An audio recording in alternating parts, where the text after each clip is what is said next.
안녕하세요. 행복한 안식의 첫 시간이 되었습니다. 저희가 오늘 성경 연구에는 출애굽기 7번째 부분, 출애굽, 홍해를 가르다. 가장 놀라운 그 물이 쫙 흐르는 그 강을 쫙 갈라서 마른 땅으로 건너게 하신 하나님의 사랑에 대하여 오늘 말씀을 같이 살펴보도록 하겠습니다. 지난 시간에 저희는 뭐에 대해서 배웠어요? 10제안 가운데 열제한 마지막 제안, 악성 장자의 죽음에 대해서 함께 저희는 살펴봤습니다. 그래서 이 장자의 죽음에 대해서 고린도전서 5장 10절에는 그 장자 대신에 뭘 발랐어요? 어린 양을 잡아서 인방과 문설주에 발랐죠.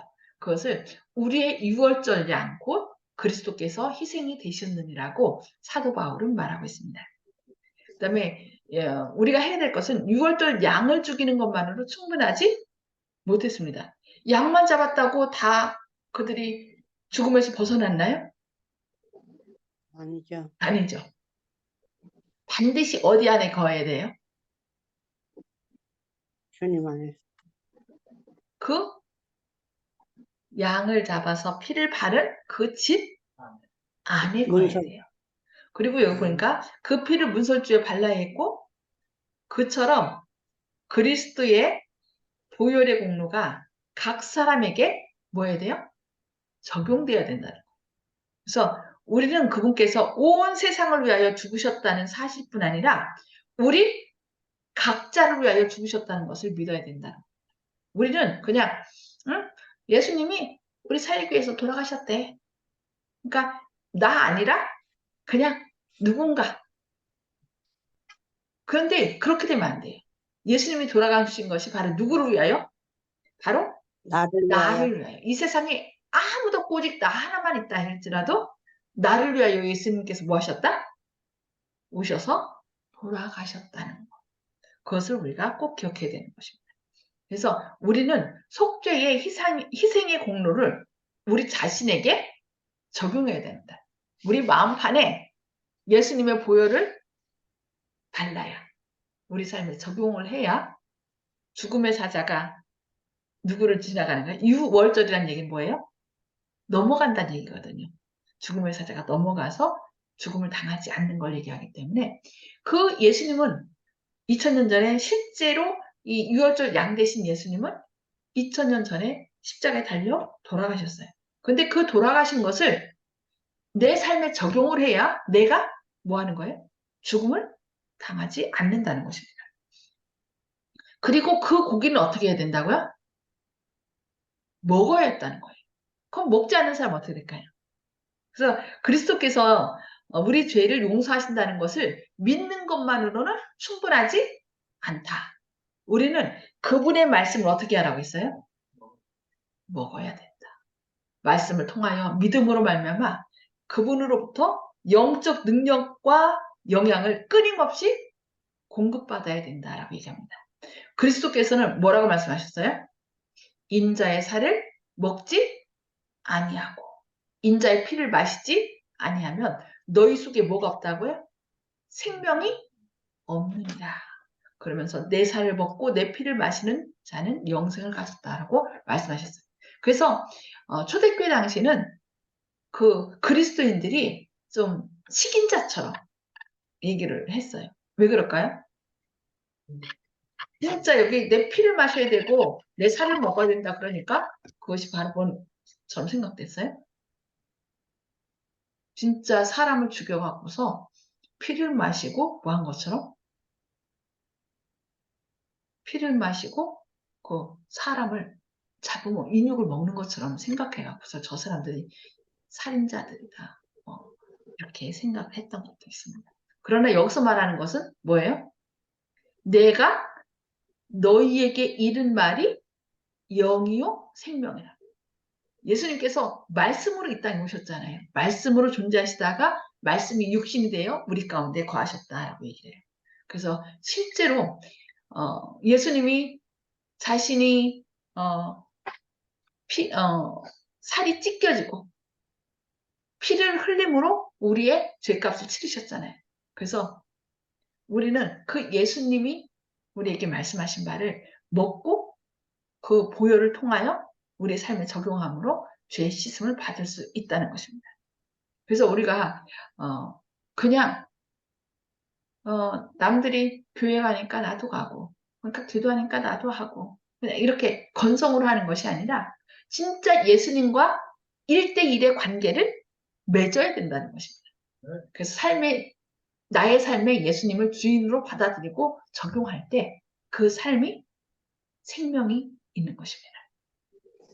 자, 이렇게 유대인들이 첫째 재앙부터 열째 재앙까지 쫙, 아니 이제 아홉째까지 해봅시다. 아홉째 재앙이 쫙 하나하나 이루어지는 걸 보면서 유대인들이 아니 그 애굽 사람들이 뭘 생각했을까요? 우리가 섬기는 신하고 저 노예들인 히브리 사람들이 섬기는 신하고는 뭐가 차원이 다르다는 걸 알겠죠. 그런데 하나님께서는 그 재앙 가운데서도 애굽 사람들 생각했나요? 이 생각했어요. 또 우박 내릴 텐데 사람들 보내서 다 빨리 들어오도록 해라. 그 하나님께서 말씀하신 거예요. 그래서 그 말씀을 들은 사람들은 짐승이나 사람이나 죽지 않았어요.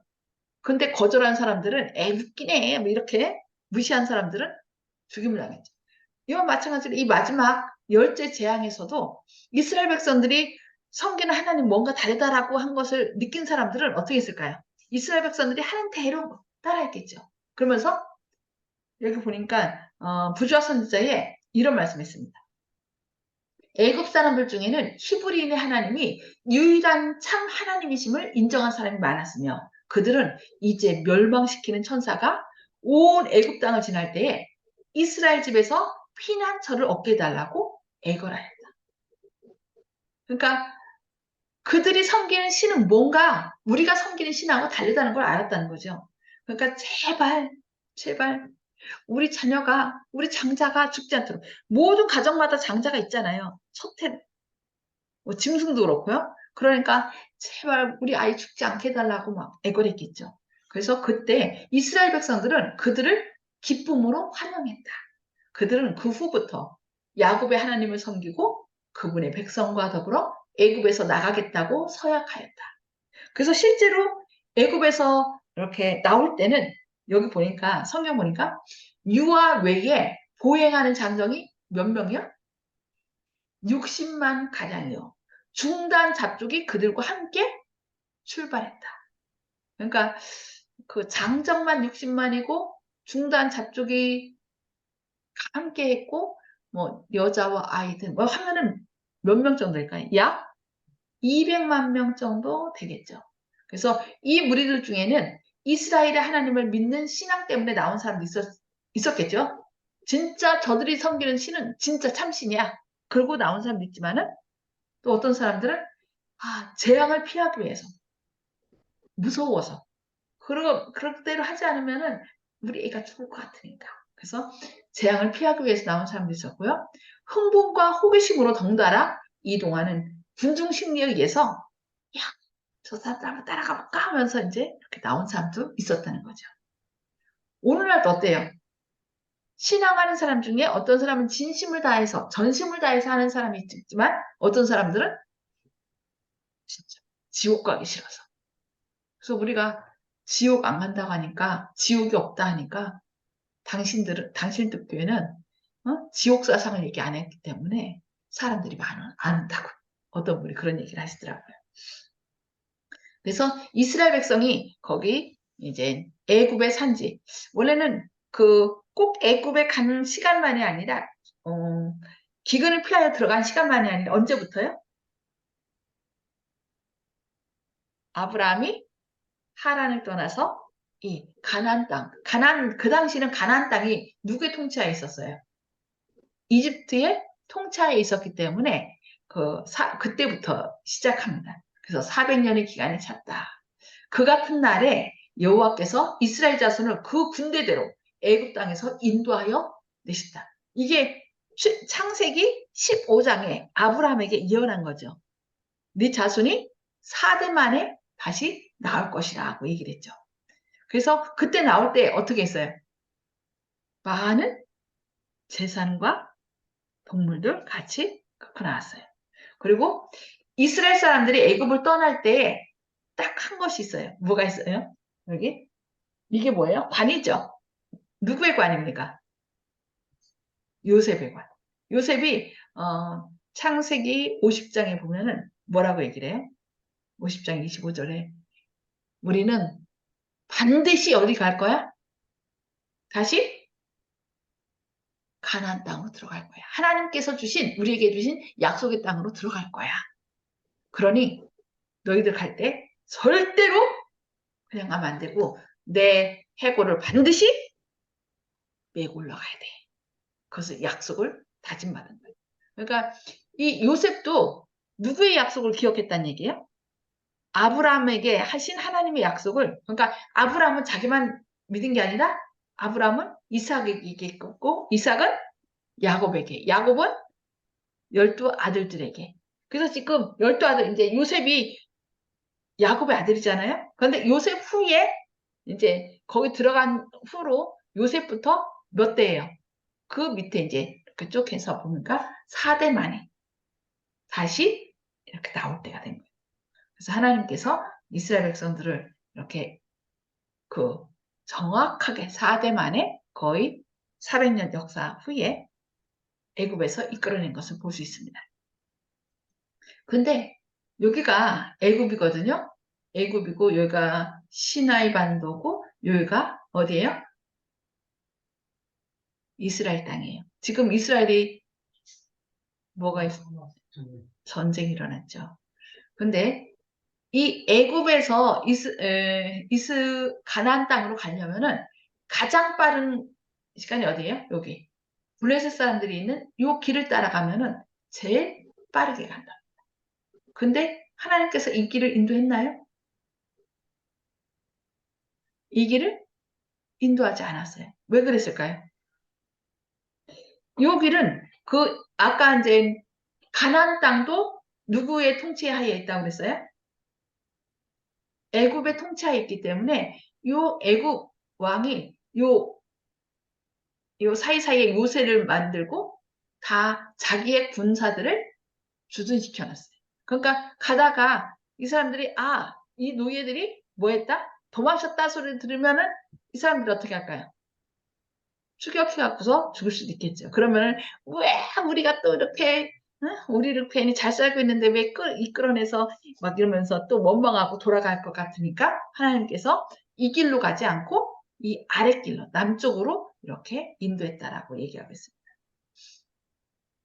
자, 그래서 출애굽기 13장 21절로 22절에 보면은 여호와께서 그들 앞에서 가시며 낮에는 구름 기둥으로 그들의 길을 인도하시고 밤에는 불 기둥을 그들에게 비추사 낮이나 밤이나 진행하게 하시니 낮에는 어때요? 낮에는 이 사막에서 너무 뜨겁죠. 그러니까 그 뜨거운데 참 희한하게 이렇게 그 사람들이 이렇게 뭐라 해야 돼? 터번 만들어 갖고서 이렇게 쓰고 다니잖아요. 근데 그거를 이렇게 펼쳐 갖고서요. 그늘만 만들면은 시원해요. 저도 성지순례 갔는데 사람들이 왜 그것을 쓰고 다니는지 이해가 되더라고요. 그러니까 왜 이 더운 날에 저렇게 꽁꽁 다 싸매고 다니지? 그러잖아요. 근데 이유가 있어요. 그러니까 이것만 펼쳐 갖고서 이렇게 해서 그늘만 만들면 그 밑에 시원해요. 그래서 하나님께서는 낮에는 구름 기둥으로 그 다음에 밤에는 어때요? 밤에는 너무 춥죠. 그러니까 불기둥으로 쫙 올라가서 활활 타오르는 불기둥이라요. 사람들이 어떻게 하도록 춥지 않고 살 수 있도록 이렇게 해준 걸 볼 수 있습니다. 그래서 애굽을 떠난 이스라엘 백성들을 하나님께서 낮에는 구름 기둥, 밤에는 불 기둥으로 인도하셨습니다. 근데 문제는 한 사흘쯤 되자 어떻게 됐어요? 애굽 왕 바로가 이제 자기 아들을 바로만이 아니죠. 모든 신하들, 몸종까지 다 장자는 죽었어요. 그 다음에 가축들까지도. 그러니 그런 난리가 없겠죠. 근데 사흘 정도 됐으니까 장사 지냈겠죠? 장사 지내고 나니까 그제서야 정신 버뜩 차린 거예요. 이것들 어디 갔어? 우리 자녀들은 다 죽었는데 이것들 어디 갔어? 하면서 찾았을 거 아니에요. 그러니까 다 뭐 금은 폐물 다 끌고 나갔다는 얘기 들으니까 이것들이 도망갔구나. 그러면서 이제 어떻게 했어요? 자, 우리 잡으러 가자. 그들을 그냥 내버려 두면 안 돼. 왜냐면 그들이야말로 그들의 노동력이 얼마나 큰 힘이에요. 그들을 통하여 거의 성들을 다 건축했거든요. 돈도 잘 안 주고서. 그래서 이제 이 바로가 이제 그들을 뒤를 따른 걸 볼 수 있습니다. 그래서 이스라엘 자손이 담대히 나갔습니다. 애굽 사람들과 바로의 말들, 병거들과 그 마병과 그 군대가 그들의 뒤를 따라 어디까지 갔어요? 바알스본 맞은편, 비하이롯 곁 해변, 그들이 장박친 곳에 미칩니다. 자, 이스라엘 백성들이 이제 애굽을 나와서 장정만 60만 되고 니까 거의 200만이 넘는 사람들이 이렇게 가다 보니까 뭐 빨리 가지 못하겠죠. 천천히 가는데 가만히 보니까 어떤 사람이 뒤를 딱 들어오고 저쪽에서 먼지가 쫙 일으키면서 누가 쫓아와요? 바로가 불러서 군인들을 이끌고 오는 거예요. 근데 앞에 뭐가 가로막았어요? 한쪽은 절벽과 산이, 그 다음에 앞에는 홍해가. 그러니 어떻게 했을까요? 부르짖었겠죠. 이 사람들은 툭하면 부르짖는 거 있죠. 애굽에 장사할 곳이 없어서 우리를 이 광야를 불러서 여기서 죽게 하냐고. 예? 그자 하나님께서 이제 이 모세가 뭐라고 얘기를 해요? 너희는 두려워하지 말고 가만히 서서 여호와께서 오늘 너희를 위하여 행하시는 구원을 보라. 너희가 오늘 본 애굽 사람을 영원히 다시 보지 아니하리라.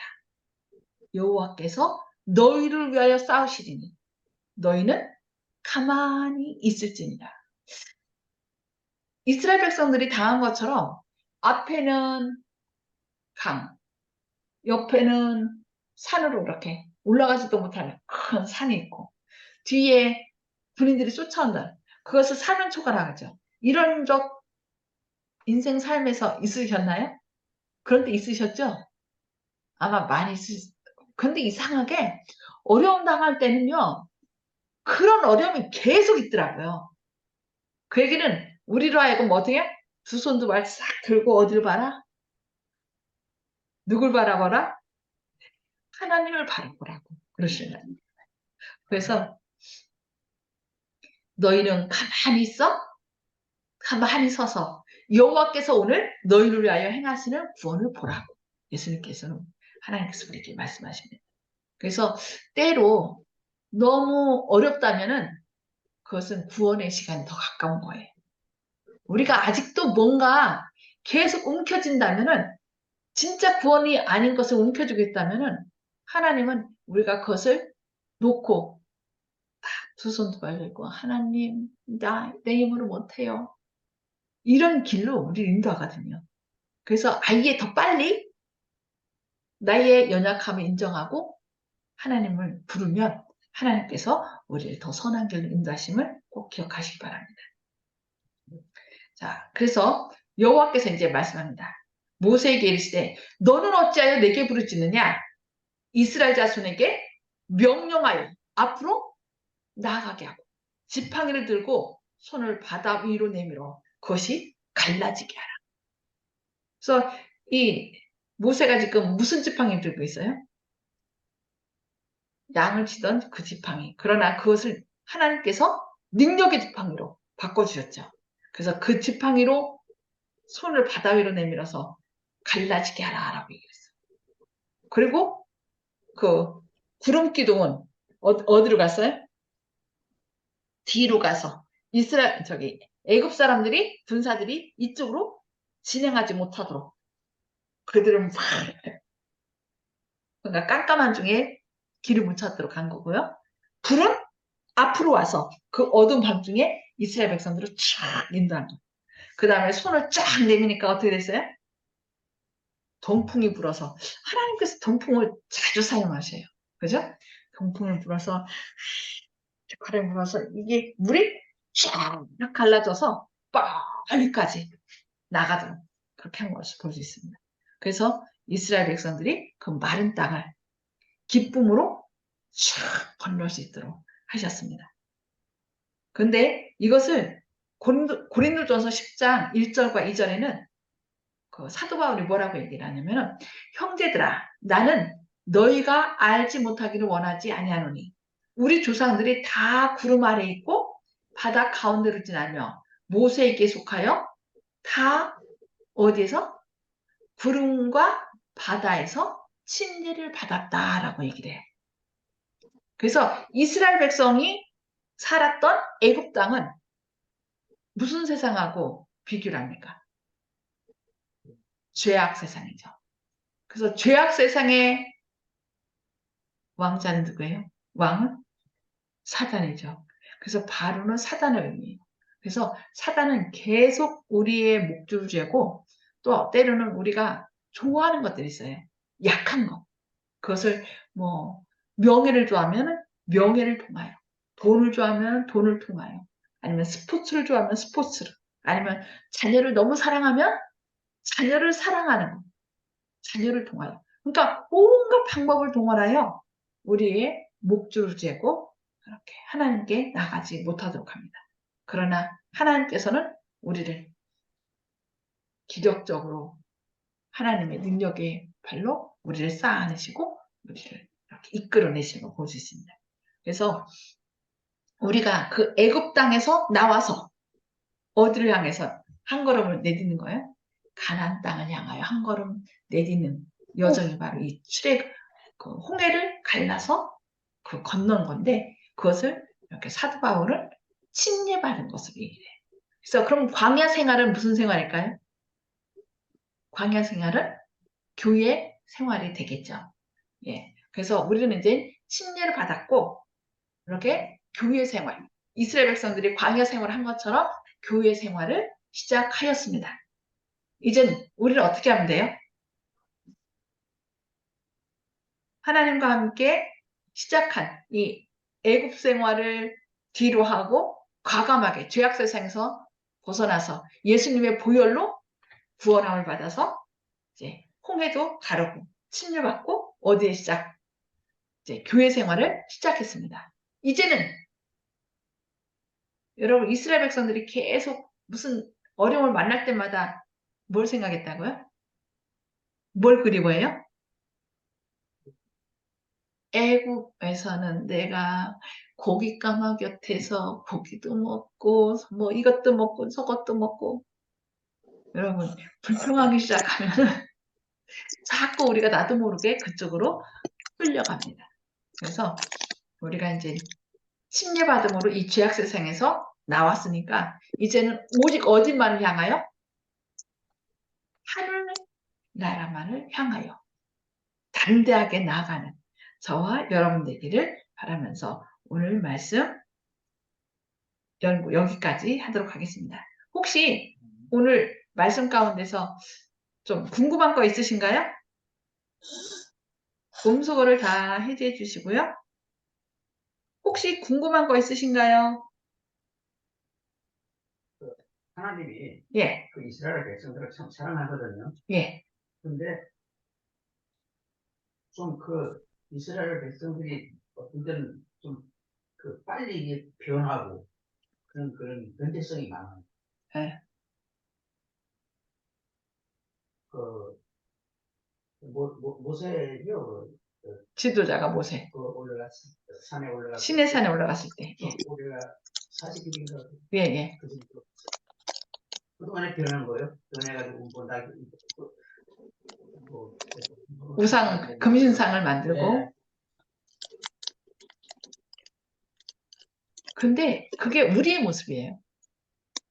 결국 하나님을 따른다고 얘기를 하지만 우리도 그냥 그러니까 이스라엘 백성들이 우리의 예표예요.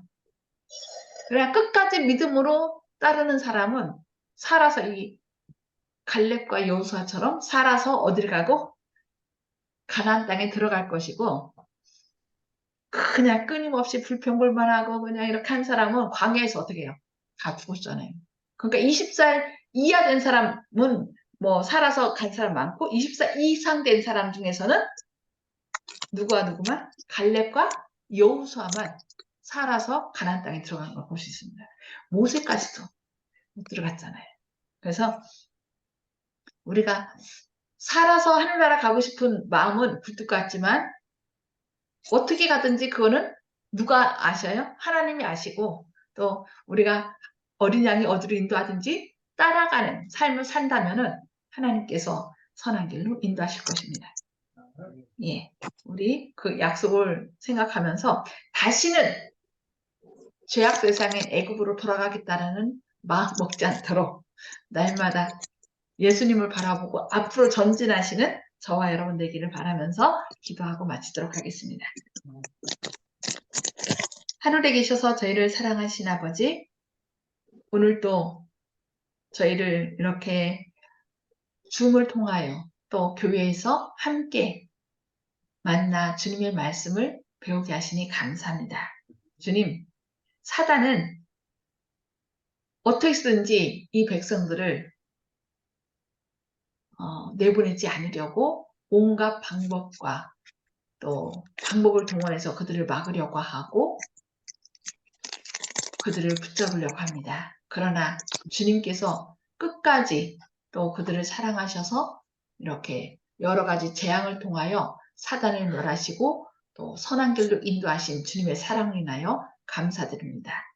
오늘날도 우리를 주님의 보혈로 구원하여 주시고 또 늘 선한 길로 인도하시는데 이스라엘 백성들이 계속 나가면서도 다시 돌이키고 원망하고 불평하는 그런 모습들을 때로 보게 돼서 마음이 아픕니다. 주님, 때로 사면 초가에 처했을 때 주님께서 여전히 우리를 지키시고 돌보신다는 것을 기억하고 눈을 들어 주님을 바라보게 하여 주시옵소서. 너희는 가만히 있어. 내가 하나님됨을 알지어다라고 말씀하시는 주님을 바라보고 주님의 인도하심을 따르는 저희들 되게 하여 주시옵소서. 때로 삶이 너무 힘들고 어려울지라도 주님을 바라보고 힘을 내게 하시고 주님께서 가장 선한 길로 인도하심을 믿는 믿음으로 담대히 나가는 저희들 되게 하여 주시옵소서. 내일 더 밝은 안식일 우리 사랑하는 상동교회 성도님들 또 전촌교회 성도님들 주님 기억하셔서 그 발걸음이 기쁨으로 주의 전을 향하게 하시고 우리가 주님의 사랑과 은혜에 듬뿍 은혜의 바다에 담기는 그런 귀한 시간 되게 하시옵기를 바라오며 예수님의 이름으로 간절히 기도드립니다. 아멘.